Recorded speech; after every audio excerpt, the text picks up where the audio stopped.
Conheça o Cotai Project. O Cotai Project pretende desenvolver um ecossistema financeiro global que dará 100% de anonimato, liberdade geográfica e financeira para todos os usuários de criptomoedas do mundo. O ecossistema consiste em uma corretora de criptomoedas, um banco digital internacional e um gateway de pagamento em cripto. Tudo isso dentro da Cotai Wallet. Não perca essa oportunidade e acesse o nosso site. Link na descrição do vídeo. Eu fiz um trabalho também naquela rodovia que tem até um adjetivo carinhoso que o público dá. A rodovia da morte ali, a Regis Bittencourt, ali perto de Barra do Turvo, né? E aí tava chovendo, é uma região que tem muito acidente. Inclusive, teve um acidente depois desse que eu analisei, com uma van, e uma criança ali morreu na hora.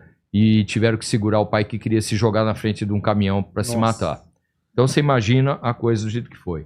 Ele vinha, perdeu o controle do carro, foi porque tinha a poça d'água, e aí ele foi desviando, né, rodando e tal, até que ele caiu no canteiro central, que tinha um desnível de 4 metros de altura. Nossa. A cervical, quebrou a cervical ali, ele ficou tetraplégico, a família cuidando com home care.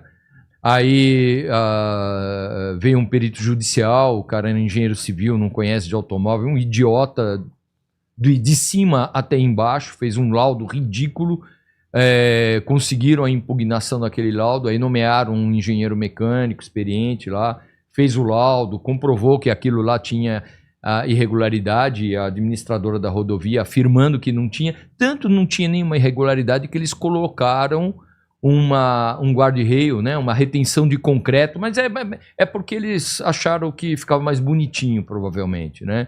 Mas não colocaram em toda a extensão como deveria, provavelmente por conta desse processo, né?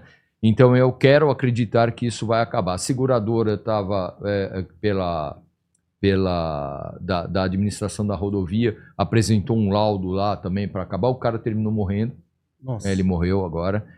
Esse ano, e aí o processo agora continua, né? E eu tive um outro caso que aí não foi um problema da via, foi um problema de atendimento médico, uma colisão frontal, foi em Guarulhos, o cara era Uber, o airbag dele não era um airbag da Takata, tinha um recall, ele não fez o recall do airbag. Mas ele estava bem, dá até para você ver um momento no vídeo, ele conversando com os policiais, ele estava normal, estava até com uma camisa social, e aí ele terminou indo para o hospital, e aquela enrolação no hospital, uma semana lá, e o médico fala, não, vamos fazer então uma tomografia para ver. Quando fizeram a tomografia, já jogaram ele para a sala de cirurgia de urgência, e aí ele terminou vindo a óbito porque tinha rompido lá o intestino, e aí, né, fezes e tal, deu septicemia, e o cara terminou morrendo. Então ele morreu por quê? Pelo acidente? Não, ele morreu por um erro médico. Porque quando chegou lá, o que houve com esse paciente que chegou aí? Aquela correria? Não, acidente de carro, colisão frontal, e o camarada tá... Não, tomografia direto. Tem que checar os órgãos vitais primeiro. Primeira providência. Checa... Tomografia com contraste. Né, para poder ver o que está acontecendo. Né? E ele já passaria pela cirurgia, talvez não no mesmo dia, no dia seguinte. Mas não 5 dias dele. A gente está tendo uma explosão de erro médico no Brasil. Como você fala, a gente estava falando sobre a questão da venda de diploma, né? Sim. Só ano passado aumentou em 500%. Então, mas eu vi essa matéria. E a gente está caminhando para um caminho interessante, que assim, nos Estados Unidos, a medicina é altamente judicializada. Sim. Então é tudo na base do contrato e do processo. Tudo. Então se o cara ele vai fazer apendicite, tem que ter tudo lá judicializado. Então desde do valor, por exemplo, que você paga para um médico, que lá a medicina paga, mas assim, o que você contratou, quanto tempo você contratou, e se der ruim, e o que acontece num caso de piora, você volta para UTI, quantos dias você tem, tudo isso é judicializado. Porque se esse cara fosse, ele tivesse saído de lá, e ele fosse para uma equipe médica, a equipe médica ia ser responsabilizada, o hospital ia ser responsabilizado desde o início, entendeu? Não por causa de um pequeno erro e o cara vê a óbito e não vai dar em nada isso daí no processo. Nós estamos falando de vidas humanas, pelo amor de Deus, né? Tem que ter mecanismos, realmente, para o cara ficar esperto e fazer a família certo. Teria como pressionar para eles fazer, por exemplo, uma tomografia desde o início. Agora, se não tem uma questão que conhece. Agora veja, esse caso que eu atuei, quer dizer, os jovens que bateram o carro lá, eles estão sendo culpados por um homicídio culposo que não era para ter ocorrido. Ocorreu o acidente, ele iria ser hospitalizado, ele iria ser operado, ele estaria vivo hoje. Nós não estaríamos falando de homicídio se não fosse um erro médico. Sim. E aí, quando eles inicialmente me contactaram, eu falei, eu acho prudente vocês contratarem um perito médico. E eles assim fizeram, contrataram um perito médico e depois eu fiz a análise do airbag da Takata. Não sei se vocês sabem, o airbag ele não tem gás, ele tem um produto... Reação química, é uma reação, um produto chamado, na maioria dos casos, azida de sódio, né? Que é um explosivo, né? Que gera lá o gás que expande a bolsa rapidamente. A Takata, ela... descobriu um produto mais barato, né? E ela quis ter uma vantagem no mercado, que era o nitrato de amônia. O nitrato de amônia é aquele que explodiu no Líbano. Lembra que teve aquela explosão no porto? Pareceu uma bomba atômica, né? Exato. O que tem como uma característica desse material? Ele é higroscópico. Então ele absorve a umidade. E quando ele absorve a umidade, ele aumenta o poder explosivo dele, a potência dele.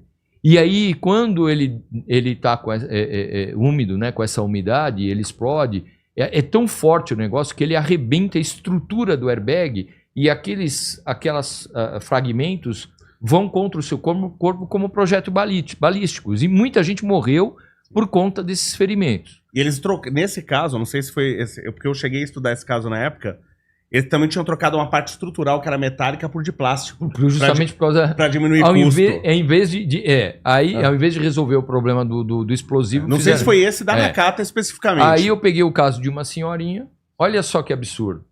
Ela era passageira, o airbag deflagrou, ela não chegou, porque o que as montadoras aqui no Brasil fizeram? Elas escalonaram o programa de recall. Quando deveria ter trocado tudo de uma vez, elas escalonaram, até por conta do volume de veículos. Só que ocorreram acidentes nesse meio tempo. E foi o caso dessa senhorinha. E aí, magrinha, baixinha, o airbag, a pressão foi tão grande que quebrou o externo dela aqui e ela terminou vindo ao óbito. Aí veio um perito, borra-bota, a família perdeu a ação e ainda teve que pagar uma sucumbência elevada para a montadora, né? Então, assim, esse é o perigo do perito que não tem o conhecimento e não é incisivo. E muitas vezes o juiz ele termina seguindo a opinião do perito que ele nomeou. O nível de corrupção nessa área, enfim, de gente que claramente a gente vê isso em filme americano, acontece direto, né? Os advogados ou um perito, etc. Diz que aquela região, por exemplo, está tendo crime ambiental e está prejudicando a população. Eles vão lá e dão um jeito de contornar para dizer que aquela doença que está surgindo naquelas pessoas não tem nada a ver com a operação daquela empresa ou com os dejetos ali, etc. Ou com o terreno que ele tinha no passado e não foi totalmente detetizado e por isso deixou resíduos e tal. A gente tem vários exemplos disso. A gente vê muito caso de corrupção nisso daí. E quem cuida desse lado de combater a corrupção dentro dessa área de peritos? Então, eu acho que quando você tem a informação de que isso está ocorrendo, você tem que denunciar as autoridades. É polícia, é conselho de classe, etc. Né? Eu estou há muito tempo nesse mercado, eu só tive uma situação dentro de uma seguradora que imediatamente depois desse caso eu pedi para não trabalhar mais para eles, né? Como eu fiz com todas as seguradoras. Nenhuma seguradora, eu trabalhava para seguradora. Nenhuma seguradora cortou o meu contrato. Eu cortei o contrato.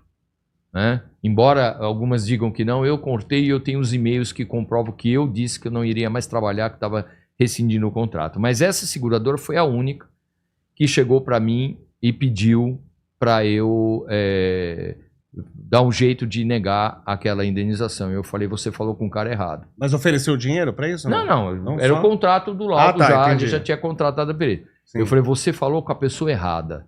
Eu não faço esse tipo de coisa. E eu acredito até que foi a única vez que eu tive essa proposta por conta do meu perfil. Todo mundo acha que sou meio carrancudo, né? Tenho cara de tira, já falaram que eu tenho cara de tira, né? Talvez porque foi quando eu fiz o CPUR, pode ser que seja isso. Mas eu não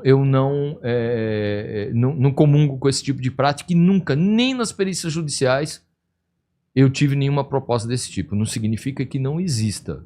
Deve ter, com certeza tem, mas eu não sei exatamente como fazer, como que fazem.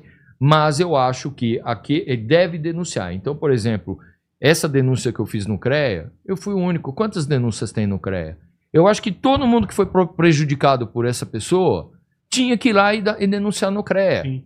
Entendeu? Ele trazer a público, não tem nada a perder. Já perdeu o que tinha que perder. Esse tipo de gente vai sair do mercado, vai ser expurgado. Você sabe que tem um outro perito de seguradora que não trabalha com massificado, ele fez CPUR também, e eu aprendi até a admirar o cara, né?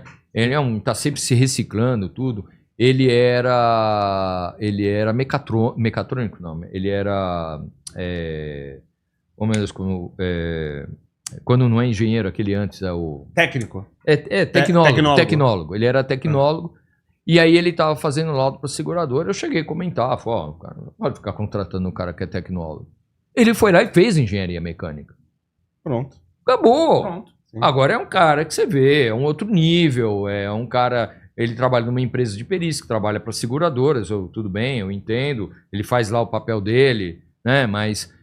enfim, é o cara que tá certo, ele tá dentro da habilitação profissional dele, o cara se recicla, pô, gente boa, tá tudo direitinho, né? O que não pode é a sacanagem, é fazer o errado, né? É lesar as pessoas para benefício próprio, né? Aí, inclusive, ele trouxe um exemplo de um Fiesta, que é um trabalho que eu tinha feito lá em 2015, do problema do câmbio Tiptronic, aí ele pegou e falou, era o problema do câmbio lá, porque aí, como eu parei de trabalhar com a seguradora, ele em 2017, eu acho que ele entrou como assistente técnico no processo judicial, e na época eu tinha falado que tinha que abrir o câmbio para ver e a segurada lá não permitiu que abrisse o câmbio. Aí ele pegou e criticou que eu não dei a resposta correta. Gente, a Ford abriu a primeira nota técnica a respeito disso no final de 2016. Porque eles não sabiam o que estava acontecendo ainda com esses câmbios. Como que eu ia saber o que tinha que abrir para poder ver o que é? Sim. Aí ia ver o desgaste. Então, só para você ver o nível do camarada. E outra coisa que eu fiz um teste na inteligência artificial aí, nos chats GPT da vida, eu fiz um teste. Eu quero que você faça um texto com o seguinte conteúdo técnico. Vamos utilizar os amortecedores de um Fiat Uno numa Land Rover Discovery 4, porque isso vai aumentar a performance, segurança, redução de peso, mais segurança, não sei. Ele me trouxe um texto desse tamanho com um depoimento.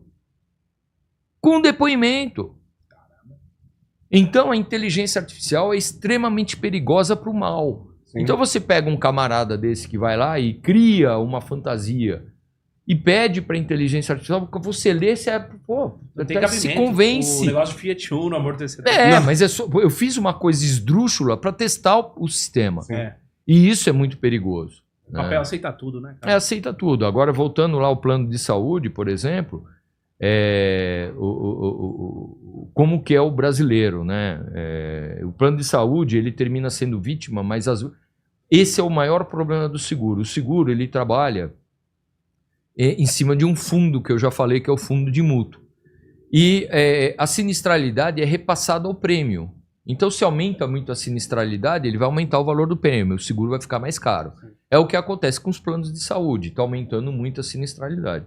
Eu peguei um caso aí de um plano de saúde com um fisioterapeuta, uma casinha de nada, um casebre lá, acho que é ele e a mulher dele lá, cabe 2 carros na garagem. Aí ele apresentou lá aquelas fichas assinadas para o plano de saúde, 88 atendimentos num dia. Caramba. Era o máximo. Então variava de 30 até 90 atendimentos no dia.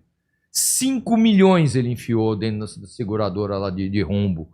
Né? Isso só de um plano de saúde. Quem que pagou essa conta? Quem pagou a conta da fraude? Agora, bom, vamos analisar. Então eu faço análise grafotécnica, inclusive eu eu estou lançando um sistema completamente inédito, que eu estou com o pessoal do ITA, da UFRJ, tem mais uma pessoa da Índia que está comigo nesse projeto, para fazer um processo usando inteligência artificial, machine learning, redes neurais, para fazer essa análise, para poder dar alguma ferramenta para esse mercado. E aí o que acontece? Eles jogam esse prejuízo para nós. Aqueles 5 milhões que ele deu de prejuízo foram pagos. Aí está processo judicial, não sei o quê, aí foi nomeado uma perita, na realidade foi uma empresa grande até, que é uma empresa de auditoria, a perita foi péssima, não analisou porcaria nenhuma, ainda cobrou 100 mil reais de honorário. Caramba! E que eram muitos processos. Aí eu analisei todos os processos através do meu sistema, todas as assinaturas, o cara nem se preocupava em copiar, em imitar a assinatura, era qualquer rabisco. Por quê? Porque o analista do plano de saúde, quando ele recebe aquilo lá, é tanto volume que está na tela, que o cara vai lá e manda pagar. Fraude, né? Fraude. E a gente paga essa fraude. Chega no nosso bolso. Até o ano passado, eu estava pagando em casa 15 mil reais de plano de saúde. Eu tive que trocar o plano de saúde, porque eu falei, vamos aguentar esse ano aqui, porque eu também tenho uma molinha aqui no coração, um stent. Eu falei, vamos segurar a conta. O senhor está lançando um canal, né? Tô fazendo. Deixa aí o nome do canal pro pessoal ir lá se inscrever. Então, tá no projeto, não tem ainda no YouTube. Vai Só ser... a rede social é o perfil do senhor, né? Eu tenho no GAP. Eu tenho no Quem GAP quiser, porque seu serviço é importante, o pessoal pode procurar. Eu acho que é importante o seguinte: tem um outro serviço que eu acho que seria bastante relevante anunciar, que é da Abraesa, que é essa Associação Brasileira para a Excelência da Reparação Automotiva, que homologou algumas poucas oficinas para fazer, está no site deles, o reparo nota 10.